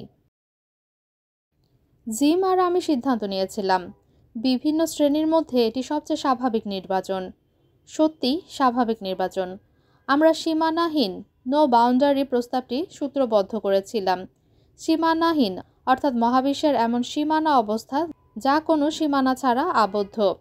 সীমানাহীন প্রস্তাব অনুযায়ী মহাবিশ্বের শুরুটা পৃথিবীর দক্ষিণ মেরুর মতো, যা কাল্পনিক সময়ের অক্ষাংশের ডিগ্রি হিসেবে কাজ করে। দক্ষিণ মেরুর একটি বিন্দু হিসেবে মহাবিশ্বের সূচনা হয়ে থাকতে পারে। উত্তর মেরুর দিকে চলতে শুরু করলে ধ্রুব অক্ষাংশের বৃত্তটি, যাহা মহাবিশ্বের আকারের প্রতিনিধিত্ব করবে, প্রসারিত হতে থাকবে। মহাবিশ্বের এই সূচনা বিন্দুটির আগে কি ঘটেছিল সেই প্রশ্ন করা অর্থহীন, কারণ দক্ষিণ মেরুর দক্ষিণে আসলে কোনো কিছুই নেই। সময়কে অক্ষাংশের ডিগ্রি হিসেবে পরিমাপ করা হলে দক্ষিণ মেরুতে সময়ের একটি সূচনা থাকবে, তবে দক্ষিণ মেরু পৃথিবী নামক গোলকের যে কোনো বিন্দুর মতোই। প্রকৃতির একই নিয়ম দক্ষিণ মেরু এবং অন্যান্য জায়গার জন্য প্রযোজ্য হবে। এর মাধ্যমে মহাবিশ্বের সূচনায় সেই বহু পুরানো অভিযোগ খণ্ডন করা যায়, যেখানে বলা হয় এটি সেই জায়গা যেখানে সাধারণ নিয়মগুলো অকার্যকর হয়ে যায়, বরং মহাবিশ্বের শুরুর মুহূর্ত বিজ্ঞানের নিয়মের মাধ্যমে পরিচালিত হয়। সময়কে স্থানের একটি দিকে রূপান্তরিত করে আমরা সময়ের সূচনা বিষয়ক যে বৈজ্ঞানিক ও দার্শনিক জটিলতা আছে তা একপাশে সরিয়ে রেখেছিলাম। সীমানাহীন অবস্থা ইঙ্গিত করে যে মহাবিশ্ব কোনো কিছু ছাড়াই স্বতঃস্ফূর্তভাবে সৃষ্ট হয়েছে। প্রথম দেখায় মনে হয় সীমানাহীন প্রস্তাবনা যথেষ্ট স্ফীতি বা ইনফ্লেকশন অনুমান করতে পারেনি, কিন্তু পরে বোঝা গিয়েছিল যে মহাবিশ্বের প্রদত্ত রূপরেখার সম্ভাবনা পরিমাপ করতে হবে ওই রূপরেখার আয়তনের উপর ভিত্তি করে। সম্প্রতি জিম হার্টল, থমাস হার্টগ, আমার প্রাক্তন শিক্ষার্থী, এবং আমি আবিষ্কার করেছি স্থিতিশীল মহাবিশ্ব এবং স্থানের মধ্যে দ্বৈততা বিদ্যমান, যাদের ঋণাত্মক বক্রতা রয়েছে। এই বিষয়টি আমাদের নতুন পদ্ধতিতে সীমানাহীন প্রস্তাবকে নতুনভাবে সূত্রবদ্ধ করার সুযোগ করে দিয়েছিল। আবার এখানে উল্লেখযোগ্য প্রযুক্তিগত যন্ত্রপাতি ব্যবহারের সুযোগও পেয়েছিলাম আমরা, যা এই ধরনের স্থানের জন্যই বানানো হয়েছিল। সীমানাহীন প্রস্তাবনা ভবিষ্যৎবাণী করে যে মহাবিশ্ব প্রায় পুরোপুরি মসৃণভাবে শুরু হবে, কিন্তু তার ছোট বিচ্যুতি বা বক্রতা থাকবে। এই বক্রতা মহাবিশ্ব সম্প্রসারণের সঙ্গে সঙ্গে বাড়তে থাকবে, এবং গ্যালাক্সি, নক্ষত্র, জীবজগৎ সহ মহাবিশ্বের অন্যান্য কাঠামোর গঠন সম্ভব করে তুলবে। মোদ্দা কথা, সীমানাহীন অবস্থায় সৃষ্টির প্রধান শর্ত, আর এর কারণেই আমরা এখানে আসতে পেরেছি। মাত্র 21 বছর বয়সে আমার ALS রোগটি হয়েছিল। একে তখন খুবই অবিচার বলে মনে হয়েছিল। এরকম অবস্থা আমার কেন হলো? তখন মনে হয়েছিল আমার জীবন একবারেই নিঃশেষ হয়ে গেল। আমার ধারণা জীবনের ভেতরে যে সুপ্ত সম্ভাবনা ছিল তা কখনোই বুঝতে পারিনি। তবে 50 বছর পর এখন এই জীবন নিয়ে আমি বেশ পরিতৃপ্ত। আমি 2 বার বিয়ে করেছি। 3টি চমৎকার আর গুণী সন্তান আছে আমার। বৈজ্ঞানিক কর্মক্ষেত্রেও সফলতা পেয়েছি। আমার মনে হয় বেশিরভাগ তাত্ত্বিক পদার্থবিজ্ঞানী একমত হবেন যে কৃষ্ণ গহ্বর থেকে কোয়ান্টাম বিকিরণ সংক্রান্ত আমার অনুমান সঠিক। অবশ্য এ তত্ত্ব থেকে এখনও নোবেল পুরস্কার পায়নি, কারণ এটি পরীক্ষামূলকভাবে প্রমাণ করা বেশ কঠিন। অন্যদিকে মূল্যবান মৌলিক পদার্থবিদ্যার অনেকগুলো পুরস্কার পেয়েছি। আমার আবিষ্কারগুলো পরীক্ষামূলকভাবে নিশ্চিত না হওয়া সত্ত্বেও তাত্ত্বিক গুরুত্বের জন্যই এগুলো পেয়েছি। বৈজ্ঞানিক গবেষণায় দৈহিক অক্ষমতা আমাকে খুব বেশি অসুবিধায় ফেলতে পারেনি। আমার মনে হয় আসলে কোনো কোনো ক্ষেত্রে এই অক্ষমতা নিজের জন্য মূল্যবান গুণ হিসেবে কাজ করেছিল। আমাকে কখনো আন্ডারগ্রাজুয়েটদের পড়াতে বা তাদের জন্য কোনো লেকচার দিতে হয়নি। আবার সময় নষ্ট করতে বিরক্তিকর কোনো কমিটিতেও কখনো বসতে হয়নি। কাজেই পুরোটা সময় গবেষণায় মনোযোগ দিতে পেরেছিলাম। আমার সহকর্মীদের কাছে আমি শুধুই আরেকজন পদার্থবিদ, তবে জনসাধারণের কাছে আমি সম্ভবত বিশ্বের সুপরিচিত বিজ্ঞানী। এর পেছনে আংশিক কারণ হলো আইনস্টাইনকে বাদ দিলে বিজ্ঞানীরা রকস্টারদের মতো ব্যাপকভাবে পরিচিত নন। আমার জনপ্রিয়তার আরেকটি কারণ হলো গদবাঁধা প্রতিবন্ধী জিনিয়াস হিসেবে আমি বেশ মানানসই। পরচুলা ও কালো চশমা দিয়ে কোনো ছদ্মবেশ নিতেও পারতাম না আমি, কারণ হুইলচেয়ারটাই আমার সব কিছু ফাঁস করে দিত। সুপরিচিত হওয়া এবং সহজে চেনার ভালো ও মন্দ দুটো দিকেই আছে। মন্দ দিকগুলোর মধ্যে খুবই সাধারণ কাজ, যেমন বাজারে করতে গেলেও লোকজন ছবি তোলার জন্য চারদিকে ছেড়ে ধরে। আবার অতীতে খবরের কাগজগুলো আমার ব্যক্তিগত জীবন নিয়ে বেশ অযৌক্তিক আগ্রহ দেখিয়েছে। তবে আমার ক্ষেত্রে মন্দ দিকের চেয়ে ভালো দিকের পাল্লাটাই বেশি ভারী। লোকজন সত্যি সত্যি আমাকে দেখে খুশি হতো। 2012 সালে লন্ডন প্যারা অলিম্পিক গেমসে আমি উপস্থাপকের দায়িত্ব পালন করেছিলাম। সেবারই সর্বোচ্চ সংখ্যক দর্শক পেয়েছিলাম। একটি পরিপূর্ণ আর পরিতৃপ্ত জীবন পেয়েছি আমি। আমার বিশ্বাস, অক্ষম বা প্রতিবন্ধী মানুষদের এমন কোনো কাজে মনোযোগ দেওয়া উচিত যেখানে তাদের শারীরিক ত্রুটি কোনো বাধা সৃষ্টি করবে না। আবার তারা যা করতে পারে না তার জন্য কোনো দুঃখ করাও উচিত নয়, কারণ আমার ক্ষেত্রে আমি যা করতে চেয়েছি তার বেশিরভাগই করতে পেরেছি। আমি বিস্তর ঘুরে বেরিয়েছি। সোভিয়েত ইউনিয়নে গিয়েছি 7 বার। প্রথমবার এক শিক্ষার্থী দলের সঙ্গে গিয়েছিলাম, যাদের মধ্যে এক সদস্য ছিল ব্যাপিস্ট। সে রুশ ভাষায় বাইবেল বিতরণ করতে চাচ্ছিল। সে কারণে সেগুলো পাচার করার জন্যই আমাদের অনুরোধ জানিয়েছিল। অবশ্য কোথাও ধরা না পড়েই আমরা বহুল তবিয়তে পাচার করতে পেরেছিলাম। সেখান থেকে চলে আসার সময় কর্তৃপক্ষ আমাদের কৃতকর্ম আবিষ্কার করতে পেরেছিল। তখন কিছুক্ষণের জন্য আমাদের আটকে রাখা হয়েছিল। তবে বাইবেল পাচার করার অভিযোগ আনা আন্তর্জাতিক ঘটনা ও অসন্তোষের প্রচারণার কারণ হয়ে ওঠার আশঙ্কা ছিল। কাজেই তারা কয়েক ঘন্টা পর আমাদের ছেড়ে দিয়েছিল। সোভিয়েত ইউনিয়নে অন্য 6 বার যাওয়ার কারণ ছিল রুশ বিজ্ঞানীদের সঙ্গে সাক্ষাৎ করা, কারণ সে সময়ে পশ্চিমের কোনো দেশে তাদের ভ্রমণের অনুমতি ছিল না। 1990 সালে সোভিয়েত ইউনিয়নের পতনের পর সে দেশের সেরা কিছু বিজ্ঞানী পশ্চিমের উদ্দেশ্যে দেশ ছেড়েছিলেন। তাই তারপর থেকে আমার আর কখনো রাশিয়া যাওয়া হয়নি। আমি জাপানেও গিয়েছি 6 বার, চীনে 3 বার এবং অ্যান্টার্কটিকা সহ প্রতিটি মহাদেশেও গিয়েছি। ব্যতিক্রম একমাত্র অস্ট্রেলিয়া। দক্ষিণ কোরিয়া, চীন, ভারত, আয়ারল্যান্ড, চিলি এবং যুক্তরাষ্ট্রের প্রেসিডেন্টের সঙ্গে দেখা করেছি। বেইজিংয়ের গ্রেট হলে এবং হোয়াইট হাউসে মানুষের সামনে বক্তৃতা দিয়েছি। সাবমেরিনে চেপে সাগরতলে গিয়েছি। আকাশে উঠেছি হট এয়ার বেলুনে এবং জিরো গ্র্যাভিটি ফ্লাইটে চেপে। আবার ভার্জিন গ্যালাক্টির সঙ্গে মহাকাশে যাওয়ার জন্য আগাম বুক করে রেখেছি। আমার শুরুর দিকের গবেষণা প্রমাণ করেছে মহাবিশ্ব ও কৃষ্ণগহ্বরের পরম বিন্দুগুলোতে চিরায়ত সাধারণ আপেক্ষিকতা অকার্যকর হয়ে পড়ে। আর আমার পরের দিকে গবেষণা প্রমাণ করেছে সময়ের সূচনা ও সমাপ্তিতে কি ঘটে তা কোয়ান্টাম তত্ত্ব কিভাবে অনুমান করতে পারে।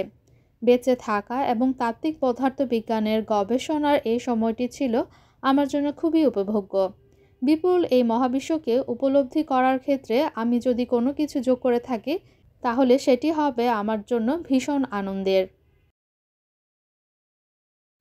অসুস্থ তরুণটিকে পরীক্ষা নিরীক্ষার পর চিকিৎসকরা রায় দিলেন তার আয়ু খুব বেশি হলে মাত্র 2 বছর। তারপরেই খরচের খাতায় নাম লেখাবেন 21 বছরের টকব্যাগে তরুণ। ঘটনাটি 1963 সালের। তরুণটি দুরারোগ্য মোটর নিউরন ব্যাধিতে আক্রান্ত, যার পোশাকি নাম অ্যামিওট্রফিক লেটারাল স্ক্লেরোসিস বা ALS। ডাক্তারদের কথা বেদ বাক্য মনে করে আশা ছেড়ে দিলেন মা বাবা। ছেলের মৃত্যুর প্রহর গুনতে লাগলেন তারা। কেবল হাল ছাড়লেন না অসুস্থ তরুণটি, মানসিকভাবে বড় ধরনের আঘাত পেলেও লেখাপড়া চালিয়ে গেলেন। মনের শক্তি সঙ্গী করে একসময় তাত্ত্বিক গবেষণায়ও নামলেন মন প্রাণ ঢেলে। তারপরের কাহিনী তো আজ ইতিহাস। ডাক্তারদের ভবিষ্যৎবাণী ভুল প্রমাণ করে এখনও চলজ্যান্ত সেই তরুণ। তিনি আর কেউ নন, বিশ্বখ্যাত তাত্ত্বিক পদার্থবিজ্ঞানী ও জ্যোতির্বিদ স্টিফেন হকিং। বিশ্বের লাখো কিশোর তরুণের অনুপ্রেরণার নায়ক হকিংয়ের জন্ম উন্মাতাল এক সময়ে। সে সময়ে ইউরোপ মত্ত দ্বিতীয় বিশ্বযুদ্ধে। গোটা ইউরোপ গ্রাস করতে লন্ডনে মুহুর্মুহুর বোমা ফেলছে জার্মানের এক নায়ক হিটলার। ঠিক সে সময় বাবা ফ্রাঙ্ক আর মা ইসোবেল হকিংয়ের বিয়ে হয়। কয়েক মাস পরেই সন্তান সম্ভাবনা হন ইসোবেল। সন্তানের নিরাপত্তার কথা ভেবে অক্সফোর্ডে পাড়ি জমান তারা। এখানেই 1942 সালের 8 জানুয়ারি জন্ম নেয় এক শিশু। নাম রাখা হয় স্টিফেন উইলিয়াম হকিং। বড় হয়ে স্বাভাবিক নিয়মে একে স্কুল কলেজ পেরোতে থাকেন হকিং। মোটামুটি ভালো মার্কস পেয়ে সব ক্লাস উতরে গেলেও নজর কাড়া তেমন কোনো সাফল্য ছিল না তার। তবে বিজ্ঞানের প্রতি ভালোবাসা ছিল তার নিখাদ। সেজন্য স্কুলের সহপাঠীদের কাছে হকিংয়ের আরেক নাম ছিল আইনস্টাইন। ফ্রাঙ্ক হকিংয়ের ইচ্ছে ছেলে ডাক্তার হোক। তবে গণিতে পড়ার প্রবল ইচ্ছা নিয়ে অক্সফোর্ড বিশ্ববিদ্যালয় কলেজে হাজির হন হকিং। কিন্তু সেই সময় সেখানে গণিত পড়া সম্ভব ছিল না। বাধ্য হয়ে পদার্থবিদ্যা বেছে নেন হকিং। 1959 সালে অক্সফোর্ডে লেখাপড়া শুরু হয় তার। তখন বয়স হবে 17। বেশ ছিমছাম উদ্দাম ছিল দিনগুলো। কিন্তু অক্সফোর্ডের শেষ দিকে নিজের ভেতর একটা অসুখের অস্তিত্ব টের পান হকিং। দেখা যেত মাঝে মাঝে সিঁড়িতে উঠানামা করতে গিয়ে অকারণে তিনি পড়ে যাচ্ছেন। নৌকা চালাতেও দৈহিকভাবে বেশ সমস্যায় পড়তেন। কথাও জড়িয়ে যেতে লাগলো তার। সেবার ক্রিসমাসের ছুটিতে বাড়ি গিয়েছিলেন হকিং। বাবা মায়ের চোখে সেই প্রথম ছেলের অস্বাভাবিকতা চোখে পড়ল। তড়িঘড়ি তারা ছুটলেন হাসপাতালে। অনেক পরীক্ষা নিরীক্ষার পর ধরা পড়ল দুরারোগ্য মোটর নিউরন বাসা বেঁধেছে হকিংয়ের শরীরে। তারপরই তো সে অমোঘ বাণী শোনালেন ডাক্তাররা। হকিংয়ের আয়ু আর বড়জোর 2 বছর। কারণ একটা ব্যতিক্রম ছাড়া এ রোগে 3 বছরের বেশি বেঁচে থাকার রেকর্ড বিরল। কিন্তু চিকিৎসকদের কথায় কান দেননি তিনি। তাহলে তো অনেক আগেই মানসিকভাবে মৃত্যু হতো হকিংয়ের। নিশ্চিত সমাপ্তি জেনেও প্রতিকূল স্রোতেই মানিয়ে নিতে চেষ্টা করেন হকিং। তাই তো অক্সফোর্ড থেকে কৃতিত্বের সঙ্গেই অনার্স ডিগ্রি পান হকিং। পরে পিএইচডি করতে পাড়ি জমান ক্যামব্রিজে। সেখানেও তার পিছু পিছু হাজির মৃত্যুদূত। এরই মধ্যে জেন ওয়ার্ল্ডের সঙ্গে পরিণয় এবং 1965 সালে তাকেই বিয়ে করেন হকিং। ধীরে ধীরে তার অবস্থার আরও অবনতি হতে থাকে। একে একে নিভতে থাকে দেহের সব বাতি। দৈহিক অক্ষমতা আরও কমতে থাকে। এ সময় হাঁটার জন্য স্ক্র্যাচের উপর ভর করতে হয়। তার কথা আরও জড়িয়ে অস্পষ্ট হয়ে যায়। পরিবারের সদস্য আর বন্ধুবান্ধব ছাড়া কেউ তার কথা বুঝতো না। লোপ পায় হাতের লেখার ক্ষমতাও। একসময় হুইল চেয়ারে বন্দী হতে থাকেন হকিং। কিন্তু থেমে থাকেন না হকিং। সব নিশ্চল হতে থাকলেও সৃজনশীল মন আর মগজ সচল রেখেছিলেন তিনি। হুইল চেয়ারে বসেই বিজ্ঞানী হওয়ার স্বপ্ন দেখতেন তিনি। জনপ্রিয় বিজ্ঞান বিষয়ক লেখক হওয়ার স্বপ্ন বোনেন মনে মনে। লক্ষ্য অর্জনে খাটতেও থাকেন অমানসিক। গোটা একটা সমীকরণকে জ্যামিতিক চিত্রের মতো করে দেখার পদ্ধতি শিখে নেন। পদার্থবিদ ওয়ার্নার ইসরায়েল পরবর্তী সময়ে হকিংয়ের এই চেষ্টাকে মোজার্টের সঙ্গে তুলনা করেছেন, কারণ দৃষ্টি প্রতিবন্ধী মোজার্ট পুরো একটা সিম্ফনি মাথার মধ্যে কম্পোজ করতেন। এভাবেই কঠোর পরিশ্রমে 1966 সালে মহাবিশ্ব সৃষ্টিতত্ত্ব বিষয়ে পিএইচডি ডিগ্রি পান হকিং। রজার পেনরোজের সঙ্গে যৌথভাবে মহাকর্ষীয় পরম বিন্দু সিঙ্গুলারিটি নিয়েও গবেষণা করেন। পরে তারা একটি গবেষণাপত্র প্রকাশ করেন, যার শিরোনাম পরম বিন্দু ও স্থানকালের জ্যামিতি। সে বছর এটি মর্যাদাপূর্ণ অ্যাডামস পুরস্কার লাভ করে। 1974 সালে কৃষ্ণগহ্বরের বিকিরণ নিয়ে ভবিষ্যৎবাণী করেন, যা হকিং বিকিরণ নামে পরিচিত। অঙ্ককোষে হকিং জানান, কৃষ্ণগহ্বর আসলে অত কালো নয়, এর থেকে অল্প পরিমাণে আলো বিকিরণ হিসেবে বেরিয়ে আসে। অতি সম্প্রতি এটি প্রমাণিত হয়েছে। 1979 সালের দিকে ক্যামব্রিজে গণিতে লুকাসিয়ান প্রফেসর হিসেবে যোগ দেন, যে পদে একদা আলো করে বসেছিলেন নিউটন। এই পদেই টানা 30 বছর দায়িত্ব পালন করেছেন হকিং। এদিকে 1985 সালে ঘটে আরেক বিপত্তি। সেবার স্ত্রী জিনের সঙ্গে ফ্রান্স সুইজারল্যান্ডের সীমান্তে ইউরোপের পারমাণবিক কেন্দ্রে গিয়েছিলেন হকিং। সেখানেই নিউমোনিয়ায় আক্রান্ত হয়ে আরেকবার মৃত্যুর মুখোমুখি হন হকিং। তাকে লাইফ সাপোর্ট দিয়ে কোনো রকমে বাঁচিয়ে রাখা হয়। অবস্থার চরম অবনতি দেখে আশা ছেড়ে দেন চিকিৎসকরা। লাইফ সাপোর্ট সরিয়ে নেওয়ার কথা ভেবেছিলেন তারা। শুধু স্ত্রী জিয়ানের কারণেই সে যাত্রায় বেঁচে যান হকিং।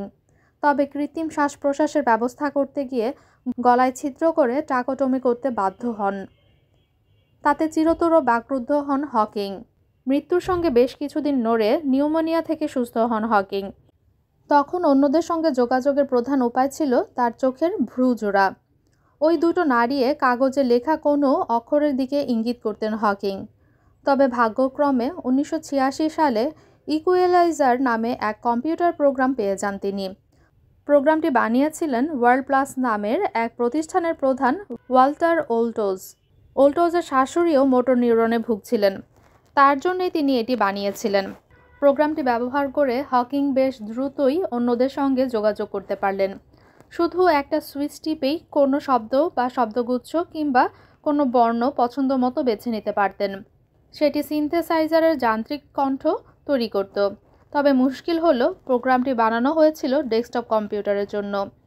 তাই হুইলচেয়ার টেবিলের কাছে গিয়েই শুধু অন্য কারোর সঙ্গে যোগাযোগ করতে পারতেন, কিংবা নিজের প্রয়োজন বা সুবিধা অসুবিধার কথা জানাতে পারতেন অন্যকে। অবশ্য এই সমস্যা থেকেও একদিন মুক্তি পেলেন হকিং। একসময়ের নার্স এবং পরে স্ত্রী এলিনা মেসনের প্রথম পক্ষের স্বামী কম্পিউটার ইঞ্জিনিয়ার ডেভিড ছোট্ট একটি কম্পিউটার তৈরি করে দিলেন। সেটিকে আবার হকিংয়ের হুইলচেয়ারের সঙ্গে কায়দা করে বসিয়ে দেওয়া হলো। এর মাধ্যমে আগের চেয়ে অনেক ভালোভাবে যোগাযোগ করতে পারলেন হকিং। নিজের হাত ব্যবহার করেই কম্পিউটারে হকিং মাত্র 15টি শব্দ লিখতে পারতেন। সেগুলো স্পিচ সিনথেসাইজারে পাঠালে তা যান্ত্রিক কণ্ঠে শোনা যেত। এভাবে তিনি শিক্ষার্থীদের জন্য লেকচার তৈরি করতেন। অসুস্থ অবস্থাতেই এভাবেই ব্রিফ হিস্ট্রি অফ টাইমস সহ একের পর এক জনপ্রিয় বইও লিখেছেন তিনি। কিন্তু দুর্ভাগ্য বোধ হয় একেই বলে, একসময় হাতের আঙ্গুল নাড়ানোর ক্ষমতাও হারিয়ে ফেলেন হকিং। কিন্তু নিয়তিকে আবারও বুড়ো আঙ্গুল দেখালেন হকিং। 2005 সালের দিকে তিনি কপালের পেশি নাড়িয়ে কম্পিউটার চালানো শিখে ফেললেন। এভাবে মিনিটে একটি শব্দ লিখতেন হকিং। পরে আগে থেকে শব্দ অনুমান করতে পারা একটি সফটওয়্যার হুইলচেয়ারের কম্পিউটারে যোগ করা হয়। এর ফলে আগের তুলনায় এখন অনেক ভালোভাবে নিজেকে প্রকাশ করতে পারছেন হকিং। এভাবেই 56 বছর শুধু মানসিক শক্তির জোরে জীবনের সব অসম্ভব আর অনিশ্চয়তার সূত্র একে একে আগ্রাহ্য করেছেন হকিং। আগ্রাহ্য করেছেন চিকিৎসা বিজ্ঞানের রেকর্ডও। এ ব্যাপারে যুক্তরাষ্ট্রের মিয়ামি বিশ্ববিদ্যালয়ের নিউরোলজির এক অধ্যাপকের মত হচ্ছে, হকিং যেভাবে তার শারীরিক অসুস্থতার বিরুদ্ধে লড়াই করে জয়ী হয়েছেন, তাতে বৈজ্ঞানিক গবেষণায় তার অবদান বাদ দিলেও তার নোবেল পুরস্কার পাওয়া উচিত। সত্যিই দৈহিক অক্ষমতা সত্ত্বেও লেখাপড়া, তাত্ত্বিক গবেষণার সঙ্গে নিবিড়ভাবে যুক্ত থেকে নিজের স্বপ্নটা ঠিক পূরণ করেছেন স্টিফেন হকিং। আইনস্টাইনের পর এখন তাকেই বিশ্বের সবচেয়ে প্রতিভাবান ও প্রভাবশালী বিজ্ঞানী হিসেবে ধরা হয়। হুইলচেয়ারে নিশ্চলভাবে বসে থেকেই ক্যামব্রিজ বিশ্ববিদ্যালয়ে টানা 30 বছর গণিতের শিক্ষকতা করে পরিণত হয়েছেন জীবন্ত কিংবদন্তিতে। বুঝতে চেষ্টা করেছেন নক্ষত্র, গ্যালাক্সি, কৃষ্ণগহ্বর সহ মহাবিশ্বের মনস্তত্ত্ব। বিফ হিস্ট্রি অফ টাইমের মতো বিজ্ঞান বিষয়ক বই লিখেছেন, যার রেকর্ড ভেঙে বেস্ট সেলারের তালিকায় থেকেছে টানা 237 সপ্তাহ। হুইল চেয়ারে বসেই শুধু মনের জোরে এছাড়াও আরও ডজনখানেক বই লিখেছেন তিনি। হকিংয়ের এরকম আরও অসংখ্য অর্জন আর কাজের স্বীকৃতির পুরস্কারের তালিকাটাও বেশ দীর্ঘ। এমন সব অনন্য দৃষ্টান্ত সৃষ্টি করেই বিশ্বের লাখো মানুষের কাছে অনুপ্রেরণা, উৎসাহ এবং জীবন সংগ্রামের আরেক নাম এখন স্টিফেন হকিং।